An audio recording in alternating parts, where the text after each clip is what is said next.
Welcome to Module 1 of the Licensed Navigator course. This is Know the Code or Get Violated. In this lesson, we're going to focus mainly on the wiring inside of NFPA 70, the National Electrical Code. Because here's the deal. The fire department is definitely checking to make sure the smoke detector sounds the signal, says the label description, also reports back to the central station. But they also looking to make sure that you are installing these fire alarm systems correctly. So if you're running wires above 8 feet, they have to be strapped a certain way. If it's in conduit, coming through connectors, they have to have bushing. So these are the little things that the fire department or AHJ is going to be looking for when they test your system for the final inspection. So by the end of this module, you'll be able to pinpoint those common violations that they be having inside the field when it comes to fire alarm installation. You will also be able to break down power and non-power limited fire alarm cables. So as we start off with Article 300, we're going to be focusing on the raceways and cables, how you should protect the fire alarm cables, the spacing of the fire alarm cables, how far you should be away from high voltage, and also how you should support the fire alarm cables, whether if you're running inside conduit or if you're free airing it above 8 feet. And next we're going to jump into Article 760, and that's where we're going to dive deep into more about fire alarm and also the power limited and non-power limited fire alarm cables. Finally, we're going to deal with the other articles inside of Chapter 7 so I can explain to you how they define the emergency systems, how the system has to be reliable, how it has to be compliant, of how the system has to be reliable, which means we're going to go over why the system needs to be reliable and why circuits have to be dedicated for the fire alarm system. So for you to retain this information more clearly, and it's not just lecturing and you trying to memorize everything,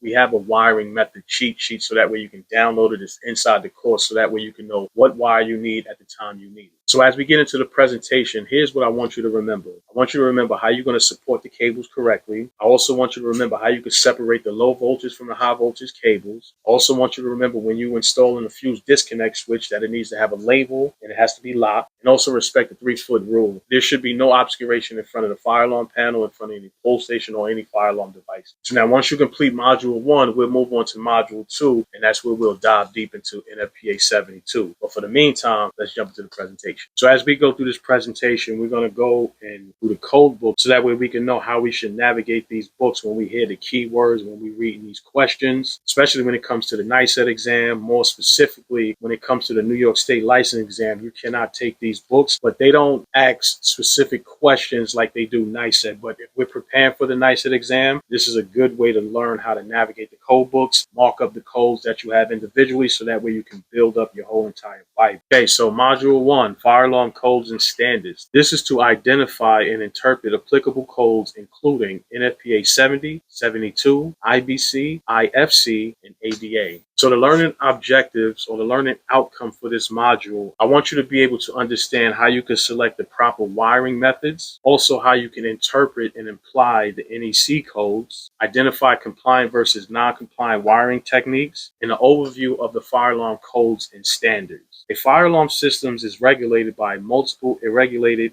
codes and standards, which means that they're going to scrutinize any system that you install because it's there to ensure life safety, functionality, and legal adherence. The following is a detailed breakdown of the most adopted codes relevant to the fire alarm system design and installation. So we pulled a lot of these codes out from the code book, put it into the presentation so that way you can have the exact reference. And don't worry about memorizing any of these. We will have tons of tools for you to use, multiple cheat sheets that you could have that has the codes references to point you exactly where you need to go and to give you the process to actually find the answer. So don't worry, we have everything laid out for you in a step-by-step process so that way it's not overwhelming. So the wiring methods and materials inside of NFPA 70. The NFPA 70, known as the National Electrical Code, provides requirements for electrical wiring and equipment including fire alarm system circuits. You're going to understand how the approved wiring methods, materials, and installation standards for fire alarm systems is compliant with the National Electrical Code. Inside of Chapter 3 of the NEC, it outlines the general wiring permitted in all electrical installations, including fire alarm circuits, as defined in Article 760. While Article 760 provides fire alarm specific requirements, Chapter 3 serves as the baseline for what wiring methods are allowed and how they must be used and installed. So now we have 4 sections here of the code inside of Article 300. So now we're going to go to the book and identify each one of these sections. The first section we're going to go to is 300.3b. So here we have Article 300, Article 300.3, which is conductors.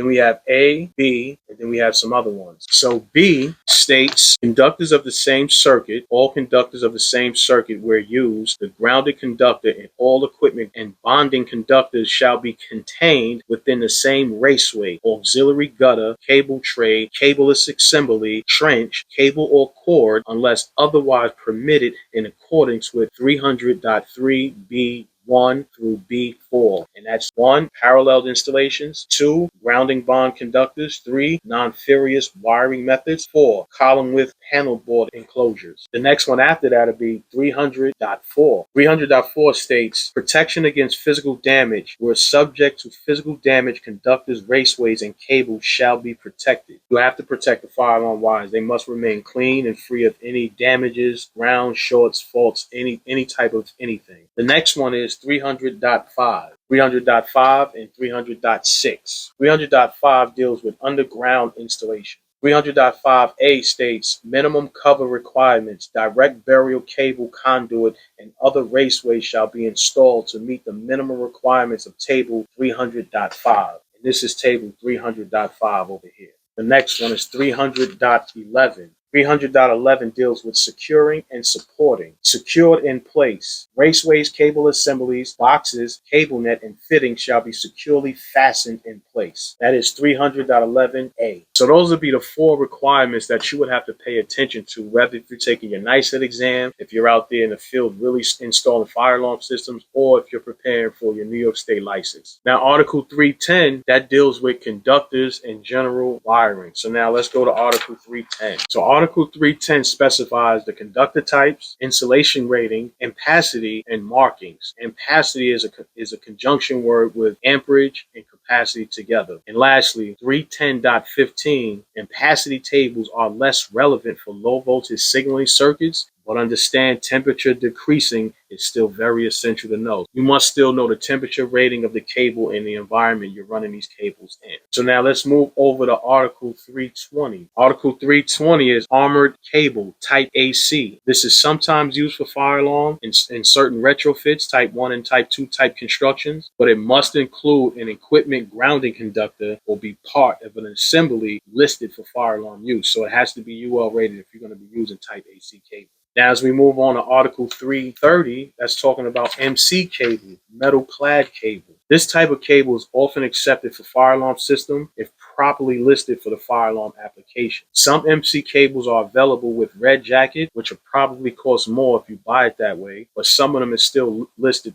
The regular plain ones is still listed for fire alarm use. MCs with grounding conductors is required for all, I repeat, for all power limited fire alarm systems. You must have some type of ground when you're running the fire alarm system, especially when it comes to power, because the MC cable will be bringing 120 volts to power a fire alarm system. This is not normal in New York City. However, I have seen this done in the field where we will power up the fire alarm control panel coming straight from a breaker, actually a breaker that we can lock out, and then we will run that cable all the way over to the fire alarm control panel. But this will be typically probably in Westchester. Some places adopt the New York City way where we put in a fuse disconnect and we pipe it straight from the fuse disconnect straight to the fire alarm control panel. As we move to Article 334, non-metallic cable. This is not typically used in commercial fire alarm installations, especially with high-rise building structures. This is going to be piped out either with EMT or some galvanized pipe or some rigid pipe. It's going to be used in one of those structures. But it's more so used in residential applications per local amendment. So make sure you understand the national codes, but more so understand what your local codes are, what the fire department is saying, or what that AHJ is requiring for that particular project. As we move to 358, we're talking about EMT. EMT is what's commonly used in fire alarm. You're going to see EMT running throughout most of the fire alarm installations, except if we're using power. When we run in power, power is usually done either in galvanized or aluminum or rigid pipe. However, in mechanical rooms, it won't be EMT, but if it's in regular areas, office spaces, running up the riser or anything like that, you're gonna most likely see EMT. And the minimum size you're gonna see is probably 3/4. You're gonna see some 1/2 inches out there, but minimum is usually 3/4, only because of the amount of cables we can run at one time inside of that pipe. It also requires the appropriate fittings. If you're going to use 3/4 inch pipe, make sure you have 3/4 inch fittings, couplings, and things like that. If it's going to be threaded, if it's going to be compression, whatever the type technology you're going to be using, just make sure it's the same throughout. Understanding the national codes is one thing because it gives you a baseline, it gives you the minimum requirements. However, you also must check with your local authority so that way you can fully understand how your local jurisdiction will apply these codes within your situation, within your buildings, within your jurisdiction. You also want to verify that the fire alarm wire you're using is rated for the environment that you're running this fire alarm in. If you have plenum ceilings, make sure you use plenum rated cable. If you're running risers, make sure you use riser cable. You also want to verify that the red jacket cable where local codes meet that coloring, it's identified for that. It has the nomenclature on the wiring that identifies the type of cable it is. If it's 16, 14, the FPL, if it's a fire limited cable, non-power fire limited cable, whatever it is, it needs to have that information on the cable itself. So some best practices for you guys out there. I want you to know the different types of cables. In fire alarm, we can use 16, we can use 18, and we could also use 14. More commonly, you're going to see 16 and 14, sometimes shielded, sometimes non-shielded. So you have to be able to identify which wire and which circuit you're going to be using these wires for. You also want to respect the separation rules. If you're running low voltage next to high voltage, you want to stay away at least 3 inches away from the high voltage to avoid inductors. You can run perpendicular, but if you run in parallel with these high voltage cables, you want to stay away from it as much as you can. You want to use the appropriate raceways, understand when you can use EMT, MC cable, or any type of technology or free air it. You want to understand when you can use these different types of technologies when you're running fire alarm cables. And always check your local codes, verify with the fire department, or if you're working in government, verify with the AHJ, because they have the authority to tell you how they would like to interpret the codes for their particular property or their particular area or jurisdiction. So now let's go back down to 300.11 and talk about the raceways, cables, and boxes. 300.11.A and B. So B states, wiring systems installed above suspending ceilings, support wires that do not provide secure support shall not be permitted as sole support. Support wires and associated fittings that provide secure support and that are installed in addition to the ceiling grid, support wires shall be permitted as the sole support, meaning you cannot lay the wires on top of the ceiling grid. You have to mount these wires to the building structure, beam, or run some anchors and screws and run them along the walls in a neat fashion, going in a way that the building is actually structured. You don't go diagonal. If the wall goes straight and then it makes it right, that's the actual way you will follow with your fire alarm wires. So understand in this specific code that the raceway, cables, and boxes must be securely fastened in place and supported by the building structure, not by the ceiling tiles or independent grid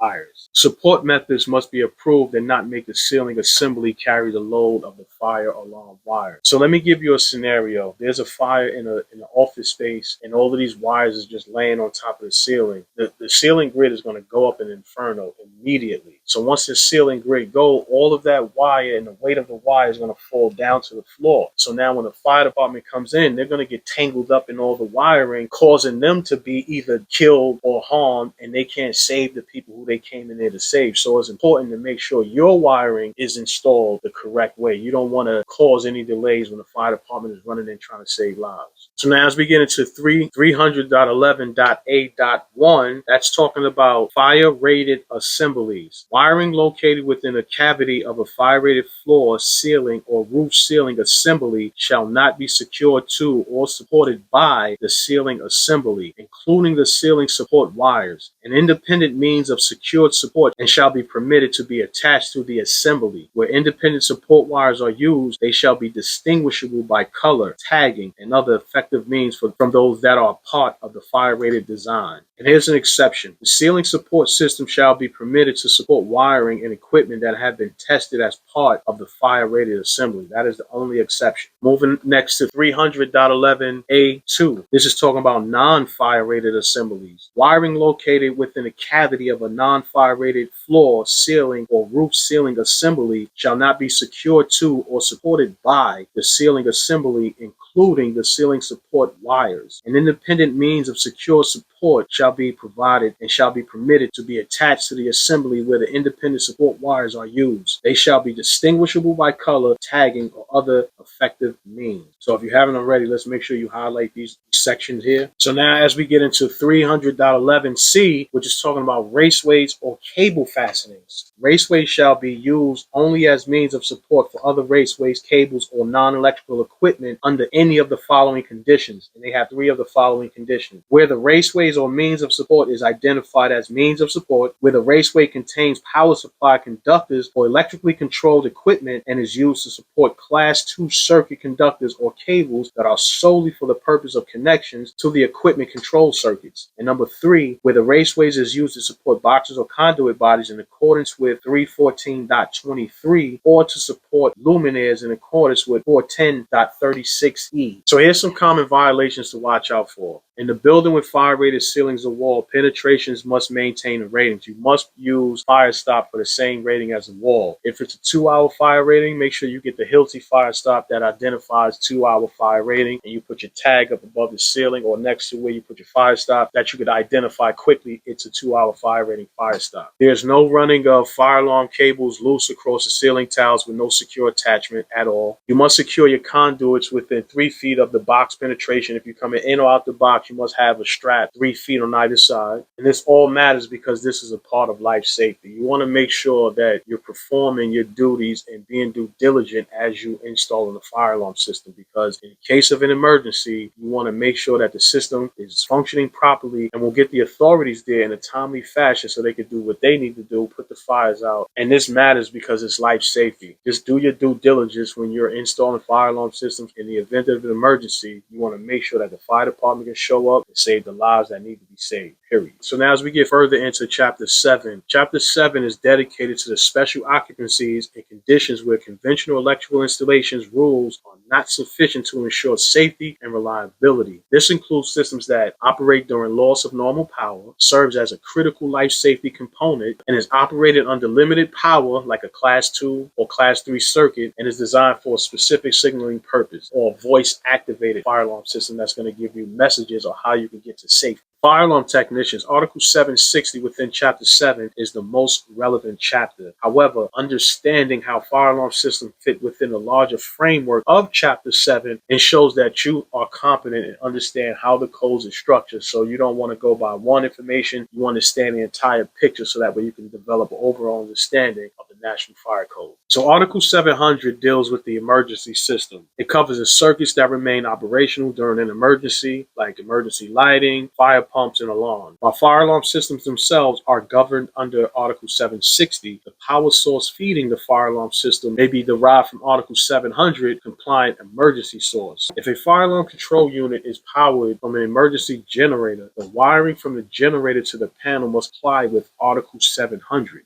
No shared circuit. No switches can be disabled, nor can you shut the power off. Now, Article 701, this deals with the legally required standby system. It applies the system required by building codes or laws to maintain operation during power loss, but not necessarily classified as a life safety system. These systems may support havoc systems like smoke control, fire alarm enunciation panels, or elevator recall. If the local code requires the fire alarm to control or monitor a legally required system, proper coordination between Article 701 and Article 760 is required, especially in a generator-backed scenario. Now, Article 720 deals with the circuits operating at less than 50 volts. This is us, guys, fire alarm. We're less than 30 volts, really, but fire alarm, anything less than 50 volts is low voltage. Now, Article 725 deals with Class 1, Class 2, and Class 3 circuits. It's distinct from fire alarm circuits, but often installed alongside of them. We have high voltage cables running alongside, not next to, but alongside low voltage cables. It provides the rules of how you should install high voltage and low voltage cabling together. For fire alarm techs, I don't want you to confuse Class 2 wiring under Article 725 with the fire alarm power limiting circuits under Article 760. The cable may look the same, but the usage, listing, and separation rules are all different. So now as we jump into Article 760, and this is our puppy right here, the fire alarm system. This is give us all the details about how we should install our fire alarm system. The core NEC article governs fire alarm circuits, both power limited and non-power limited cables. Inside of Article 760 fire alarm systems, we're going to talk about the conductor types and installation, banded fire alarm cables, fire alarm circuit integrity, corrosive, damp, or wet location, supervising and fault tolerance design. As we move into Article 770, that is talking about the optical fire alarm cables and raceways. Article 770 covers the installation of optical fiber cables. This article does not cover the construction of optical fiber cables. So some of the codes you want to pay attention to is the abandoned optical fiber cables, install optical fiber cables that is not terminated at equipment other than a connector and not identified for future use with a tag must be removed. Composite cables. Composite optical fiber cables shall be classified as electrical cables in accordance with the type of electrical conductors. They shall be constructed, listed, and marked in accordance with the appropriate article for each type of electrical cable. This is the chapter you will want to pay attention to when it comes to running fiber cables. So by now, you should be able to distinguish what the difference is between power limited and non-power limited fire alarm cables. You should be able to select the correct cable type between power limited and non-power limited fire alarm cables. You should be able to apply the NEC requirements for separation, protection, and circuit continuity. You should also be able to identify and correct common violations related to Article 760. You should also be able to route, support, and terminate fire alarm wiring in accordance with NFPA 70. You should understand what the control units are, fire alarm control panel, sub panels, smoke detectors, power supplies, things like that. You should be able to read drawings and rise a diagram and determine where to install the fire alarm devices. You should understand a notification, the difference between a horn strobe, speaker strobe, and a strobe only. You should understand how to terminate the fire alarm circuits, rather it be an SLC circuit, power circuit, auxiliary circuit, or even a NAC circuit. And you should also understand the power sources for the fire alarm control panel. How is the fire alarm system getting powered up? Article 760 does not cover the performance, maintenance, or testing of the fire alarm system. You'll find all of that information inside of NFPA 72, inside of Module 2. Instead, it focuses entirely on the electrical infrastructure required to support the code compliant of a fire alarm operation. So I want to point out 760.21, and this is the access to electrical equipment behind panels designed to allow access. Now what that means is access to electrical equipment shall not be denied by an accumulation of conductors and cables that prevent removal of the panel, including suspended ceiling panels. So it shouldn't be a bunch of wires inside the panel where it makes it difficult for it to sit comfortably or be able to be retrofitted into a new panel. 760.41, this is also something that's important for you to understand. NPLFA circuit, non-power limited fire alarm cable circuit power source requirements. Power source. The power source of non-power limited fire alarm circuit shall comply with Chapter 1 through 4, and the output voltage shall not be more than 600 volts nominal.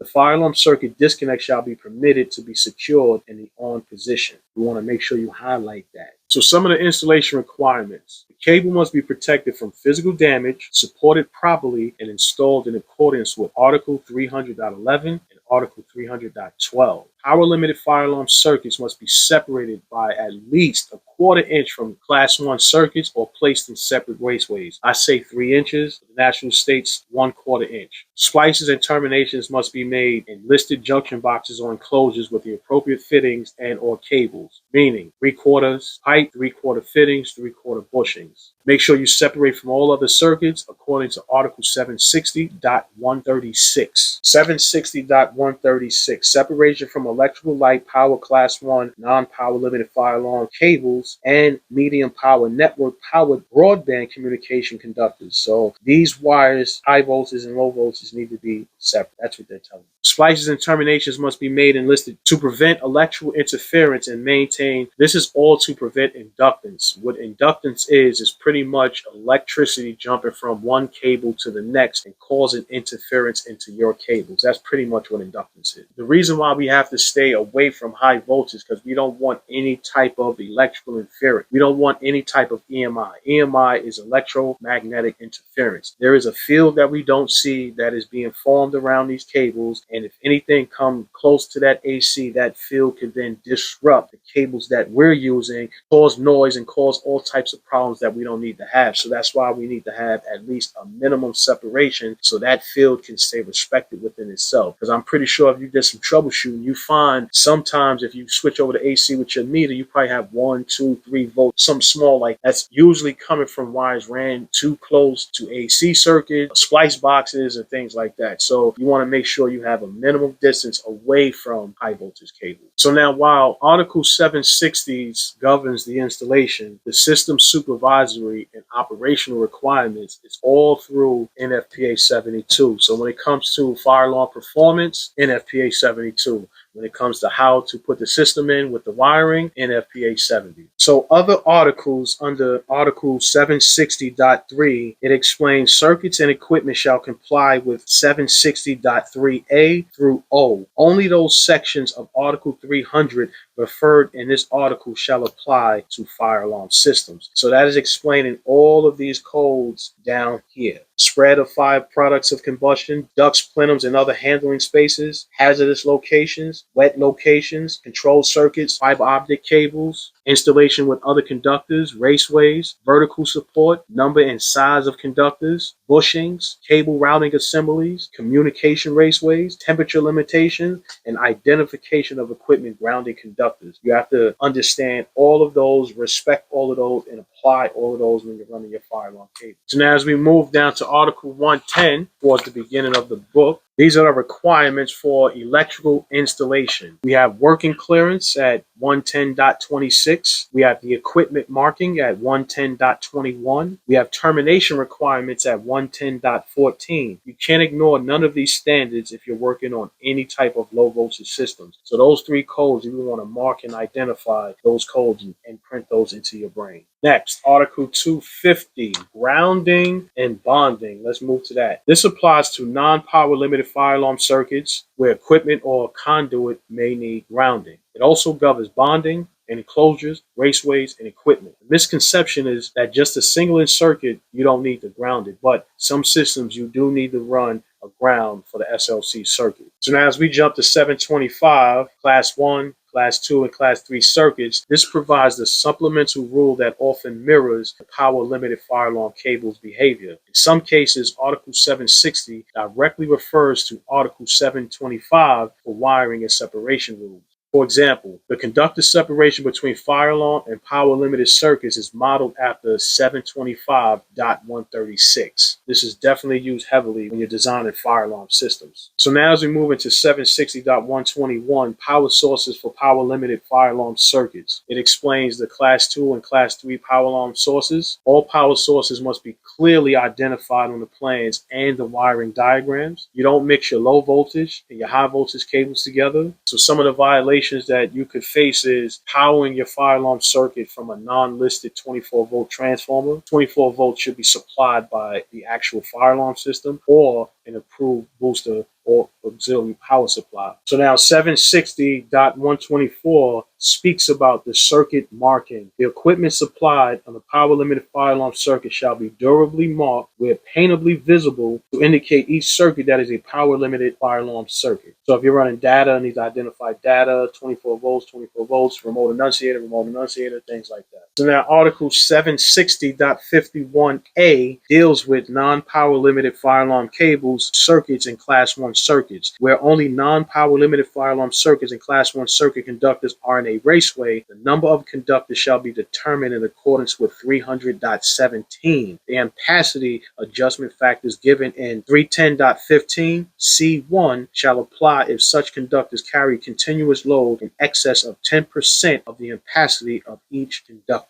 So here's some listed fire alarm cables, use cases, and environments. So for the first one, the fire power limited cable, general purpose cable, non-plenum, non-riser type cable, and it's flame retardant. Then you have the riser cable, the fire power limited riser cable, which is used for vertical runs, floor-to-floor runs, and it passes UL 1666. Then we have the power limited plenum cable, which is used for plenum spaces, air handling areas, and it passes UL 910. So some of the field mistakes that they have out there that I've seen using plenum wire for non-plenum spaces and vice versa, installing unlisted or non-labeled cable purchased from other online vendors only because the cable is cheaper. You're mixing THHN with fire alarm cable. You're not verifying cables, nor are you even identifying the cables when you're running these cables. So you got 15 cables at the fire alarm control panel. You have no idea what they are. So that is the end of Module 1 inside of the Fire Alarm Business Blueprint. Stay tuned for Module 2 where we dive inside of NFPA 72. All right, I'll catch you in the next video.